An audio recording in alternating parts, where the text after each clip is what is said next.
let me take this opportunity to once again talk before you, comrades. We want to appreciate you, as I said earlier, that you have been a very strong voice in raising the issue of the untimely and brutal death of Emmanuel and Benson, both of who are comrades, both of who were young people with a very promising future.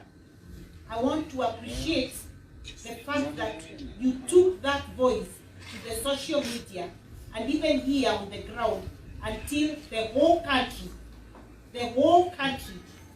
realized that something was seriously wrong in Kianjokoma, a village that was little known before the incident. Thank you very much for what you've done as comrades. I also want to thank you for coming here tonight for a night vigil as we continue to demand for justice of our two brothers and Kimanthi, who is not a member of this family but is a neighbor from not too far away from here. I want to also appreciate the leaders who have been coming here, but more importantly, let me appreciate the presence of a good friend of mine and a brother, the Honorable Moses Kuria. I want to appreciate him because he came out very strongly also to speak for justice for the two brothers when it happened. He called me several times. He in fact was the first to ask me whether there will be a vigil in remembrance of our brothers. And so, Mheshimiwa Kuria, karibu Embu, karibu Kianjokoma, you are not new in this part of the world. I think this must be your probably 20th time to come here. But we also appreciate the fact that you have come to condole with us personally, haujatumana, and you have seen it necessary to join the university students as a comrade, because I know you are also a student leader, and you therefore understand how to add your voice to the already very strong voice by these young people who come from Embu County. Let me appreciate the work being done by the President, Dennis, and the President of Multimedia, the young lady, who have really worked hard to make this night a success.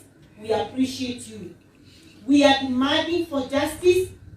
We have not yet had the official voice of where the investigations have reached so far. I know I have an unofficial confirmation that the investigations are complete and they are now busy trying to put together the final report so that they can forward to DPP. But we will not relent until we see people behind the bars. We will not relent. And because there's a habit in Kenya where when something happens, we are all up in arms. Then after a while, tunasahau, when people keep saying Kenyans are very forgetful. So somebody somewhere might be thinking that we shall forget. We will never forget. May we inform them that we shall not forget until we see people behind bars. So don't think because the place is calm that we are forgotten. We will not forget until we see justice. So thank you very much. May God bless you. Let me now take this great opportunity to welcome Honorable Moses Kuria. Thank you, my brother, for coming. We appreciate you. We thank you for standing with us. May God bless you.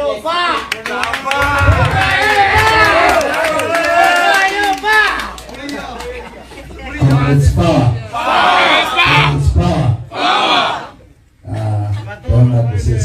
Mbarire, my sister, Mheshimiwa Simba, the comrades wote. Mine is to bring my condolences to the family of these two heroes.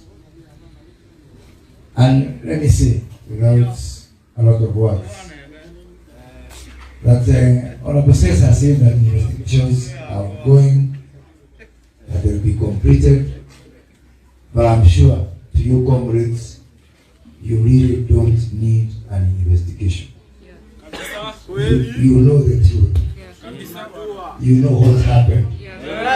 It can be put on paper, but since we are not stupid, we know that our brothers were murdered in cold blood. I think it's very important that we put that on record.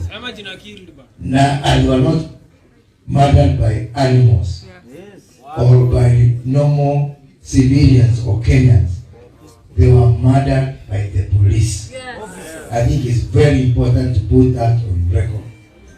And our brothers, and what pains me more, is that they were coming from earning a living.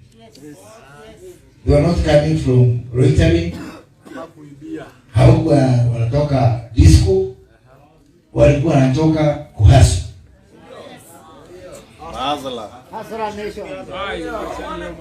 And they could have, as well, we have an unfortunate situation whereby young Kenyans are getting into crime, getting into drugs, getting into alcoholism. But these young Kenyans were coming from earning a living and earning from their sweat. Correct. And so this makes it even worse. To lose any life is painful enough. To lose the life of young people, I'm saying that as a father, is really painful. So I know how you are feeling, comrades. As a former comrade, is there anything like a former comrade? No, once a comrade, always a comrade. Once a ninja. Always a ninja. So as a comrade, I can feel your pain. And I want to join Cess in saying that we make this like normal saying, like cliches, that you're not going to leave any stone unturned. Yes. Please, comrades, and this is not up to us leaders. Ninyi nawaambia, don't let this matter go unpunished. It is up to you. Ninyi. The whole country iliona, dunia mzima iliona the way you resisted, the way you went to the streets, the way you demonstrated your anger. And I think the whole world by now knows. So even as we lay our brothers to rest tomorrow, I really wish that the government will be there to give us an account of exactly where we can expect justice. And I also want to pass this message to the Chief Justice, Martha Koome, who comes not far from here. The George Floyd murder, the police who killed George Floyd are now behind bars, and within a very short time. Can we stop seeing this culture of cases like this, which are open-ended, which are very clear, dragging on and on? Not only do we want justice, but we want swift justice. But even as we get justice for our brothers, we really need C.S. Matiang'i to control and to tell us what is going to do. Because as you've heard, another case has happened not far from here. Mr. Matiang'i, we are asking you tonight, what are you going to do to rein in your brutes in brood? Because in other countries, someone like you would have resigned. Yes. So, give us our justice or resign, Mr. Matiang'i.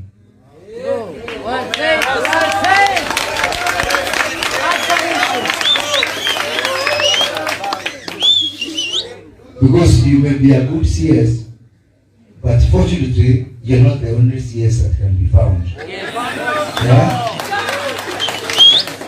So, I hope that that answer comes by tomorrow. Yeah, because we cannot have something like this happen. It has happened again and again. I remember some few years ago. What's them again? Tulikuwa hapa tu Tharaka. Wale vijana walikuwa huko Kitengela na polisi with the lawyer Willy Kimani. So that goes unpunished, another case unpunished. So now because you don't know what's happening there. Let us punish the one we can punish. Yeah. All the possessed Mbarire and myself, because God has given us that opportunity to be in parliament. We are former student leaders. I was myself the treasurer of Sonu, back then, and so as a comrade, we are going to take this matter in parliament to also ensure that we put Mr. Matiang'i to account for this, because we can't allow this to happen. But I've said, vile nimesema, as we can do our bit. Lakini the one person I am sure wakikataa hii maneno itaisha ni nyinyi. It is you comrades. It is within your power. Kama ni wakati wetu tukiandamana mwezi mzima, sio siku mbili.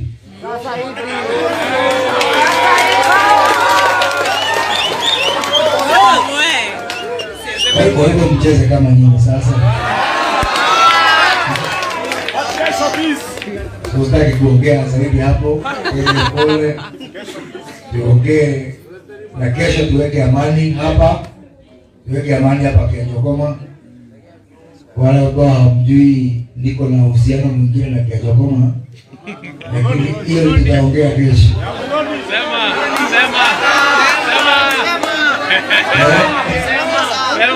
Hiyo tutaongea kesho. So because taambia kwa sababu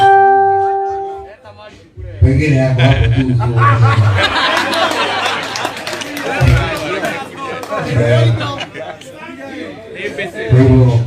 Kwa Mungu aweke roho za madugu zetu na huko peponi.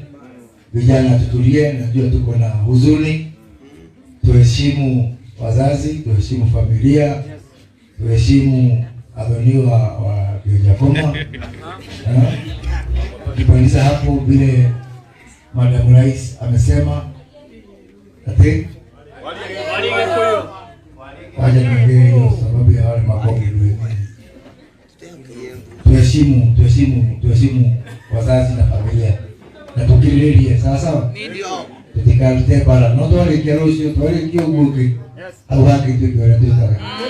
Asante sana.